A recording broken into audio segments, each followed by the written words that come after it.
Request your track today.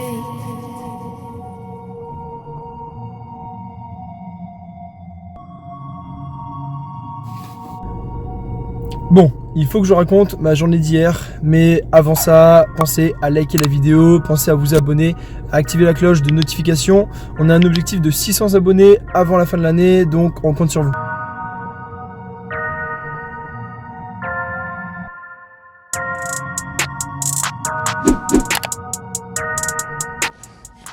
Comme vous l'avez vu dans le titre de la vidéo, j'ai donc essayé 200 kg au soulevé de terre et ce n'est pas passé. Pour remettre un petit peu de contexte, il y a quelques temps, j'ai repris le squat et en parallèle, je fais également du soulevé de terre roumain dans ma séance jambes. Et ce que je voulais essayer pour mon challenge personnel, pour expérimenter et éventuellement pour vous faire une vidéo, c'était de voir si en ne faisant pas de soulevé de terre, mais simplement des mouvements proches comme le squat, ça allait suffire pour réussir quand même à soulever de bonnes barres sur ce mouvement. J'avais donc pour objectif de soulever 200 kg. Il faut savoir que au mieux, j'ai fait 5 fois 140 kg au squat que j'ai mis sur la chaîne et là je suis actuellement en série à 130 kg et au soulevé de terre roumain je suis monté à 150 kg en top 7. Le soulevé de terre j'en ai fait à mes débuts, c'est-à-dire il y a presque 7 ans maintenant et j'ai jamais non plus été un grand fan de ce mouvement dans le sens où je trouve qu'il n'est pas forcément hyper profitable pour la prise de muscle.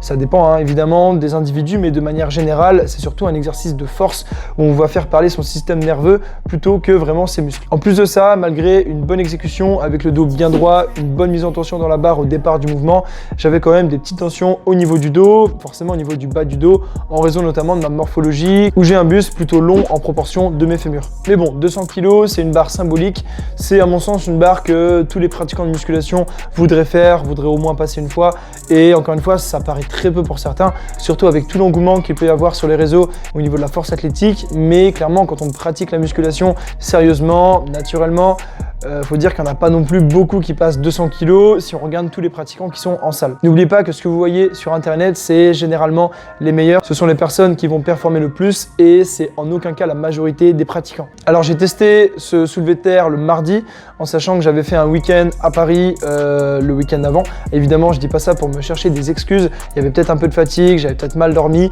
mais ça compte pas. Ce qui compte, c'est que tout simplement, j'ai raté 200 kg. Même si c'est important de comprendre pourquoi on a raté, en dehors du fait bien sûr que je ne fais pas l'exercice comme je l'ai expliqué, mais ça c'était prévu, c'était normal. Il faut quand même réussir à comprendre pourquoi on n'a pas réussi. En l'occurrence, c'était peut-être un manque de sommeil, c'était peut-être une forme qui n'était pas forcément là et bien sûr le manque de pratique. En plus de ça, évidemment, vous allez le voir sur les vidéos, sur les barres lourdes, c'est-à-dire à partir de, on va dire de 170, 190, bien sûr, j'arrive plus ou moins à fixer le dos, mais il y a quand même une légère défixation et on voit que je suis pas habitué nerveusement à forcer sur cet exercice, ni même à garder un super placement en raison de ma non-pratique quand il y a lourd pour moi. Si je voulais vous faire cette vidéo, c'est également pour parler de la notion d'échec en musculation. Donc quand je parle d'échec ici, c'est vraiment l'échec où on essaye, on tente une performance et on n'arrive pas à la réaliser et non l'échec musculaire entre guillemets. En plus, il n'existe pas, ça c'est encore autre chose. Donc évidemment, quand on prévoit une performance, quand on se prépare en plus, ce qui n'était pas forcément mon cas, mais on est toujours peiné si on rate cette performance. Mais il faut garder en tête que malgré tout, il faut quand même réussir à analyser comme on l'a dit, mais aussi à rebondir et à essayer de ne pas trop être déçu non plus. Ce qu'il faut vous dire, c'est que quand on tente des choses, il y a des chances qu'on échoue tout simplement et ça fait partie du processus de réussite. Donc on se prend pas la tête et on essaye de retourner au boulot rapidement en mettant en place une méthodologie. C'est pourquoi j'ai décidé de viser ces 200 kg au soulevé de terre en reprenant un petit peu le soulevé de terre dans mon entraînement jusqu'à temps d'atteindre cette performance. Et j'ai décidé de me fixer le 20 février, qui est la date de mon anniversaire, pour réussir cette performance. Ça me laisse un petit 3 mois et je pense que c'est suffisant, du moins le temps de me réhabituer à mettre lourd sur ce mouvement, le temps également de me renforcer suffisamment pour être en mesure d'encaisser cette charge, de bien rester fixé et donc de réussir cette performance de 200 kg. Et bien sûr, je vais vous partager tout ça, non pas seulement le résultat final, mais aussi les étapes, donc l'entraînement, le travail technique, etc. sur Instagram. Donc n'hésitez pas à aller nous suivre pour ne pas rater tout ça. Maintenant, ce que je vous propose, c'est qu'on analyse ensemble ma gamme montante au soulevé de terre, c'est-à-dire de 80 kg à 190 kg puis 200 kg pour voir un petit peu ce que ça a donné en pratique, qu'on analyse ce qui a été, ce qui n'a pas été et qu'avec les images, tout simplement, vous puissiez voir ce que j'ai fait lors de ma séance. L'analyse vidéo, c'est un des moyens les plus puissants pour se corriger et faire mieux par la suite. Let's go! Alors je vous passe bien évidemment l'échauffement. Évidemment, je me suis échauffé sur le plan articulaire, j'ai fait des activations, travaillé sur le gainage, etc., etc.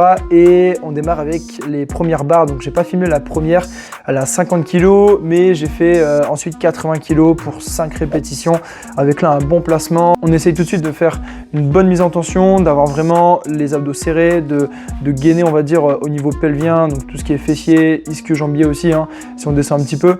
Et tout simplement d'avoir un bon pattern de mouvement, d'avoir une super mouvement, d'ancrer des bonnes habitudes pour les barres suivantes. Je suis ensuite passé à 120 kg, puisqu'en effet, il ne faut pas trop s'attarder sur sa gamme montante. La pire erreur, ce serait de faire 40, 50, 60, 70 kg. Ce serait beaucoup trop long, beaucoup trop fatigant. Et là, on perdrait clairement en efficacité et on irait moins haut que ce qu'on pourrait faire si on était plus pragmatique sur sa gamme montante. J'ai donc fait 3 répétitions propres avec une bonne fixation, encore une fois. On passe ensuite à 160 kg avec la ceinture.